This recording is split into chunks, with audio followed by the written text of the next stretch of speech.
Hello everyone, welcome back to our channel. Today we discuss about what is यज्ञ. So यज्ञ वैदिक समय का एक पवित्र और महत्वपूर्ण रिचुअल था जो समर्पण, पूजा और दान पर आधारित होता था.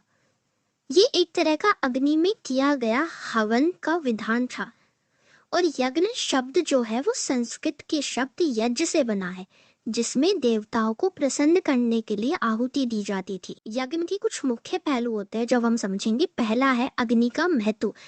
अग्नि यज्ञ का सबसे इम्पोर्टेंट अंग है. यज्ञ के दौरान अग्नि को देवता और मानव के बीच का संदेशवाचक माना जाता था. The second point is आहुति.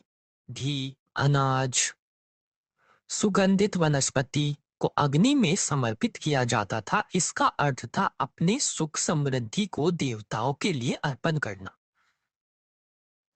द थर्ड पॉइंट इज मंत्रोच्चारण. यज्ञ के समय वैदिक मंत्रों का उच्चारण किया जाता था जो अलग अलग देवताओं जैसे इंद्र, वरुण और अग्नि को समर्पित होते थे. नेक्स्ट इज रिचुअल्स एंड कर्मकांड. यज्ञ की पूरी प्रक्रिया ट्रेंड पुरोहित या ऋत्विक के द्वारा की जाती थी. इसमें हर छोटी बात का ध्यान रखा जाता था, जैसे मंत्रों का सही उच्चारण और अग्नि में आहुति देने का समय. द फिफ्थ पॉइंट इज प्रयोजन and the most important one. प्रयोजन का मतलब है कि यज्ञ किया क्यों जा रहा है, किस उद्देश्य से किया जा रहा है. जैसे वर्षा के लिए किया जा रहा है, संतान प्राप्ति के लिए किया जा रहा है, राज्य और विजय के लिए किया जा रहा है. तो कुछ उद्देश्य होना चाहिए यज्ञ का, उसी हिसाब से उसका प्रयोजन होगा. नेक्स्ट इज सामाजिक संतुलन.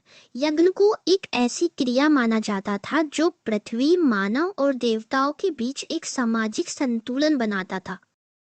अब हम इसका आध्यात्मिक अर्थ समझेंगे. यज्ञ का सिर्फ भौतिक नहीं, आध्यात्मिक महत्व भी था. यह त्याग और समर्पण का एक प्रतीक था जिसमें व्यक्ति अपने अहंकार और इच्छाओं का बलिदान करता था.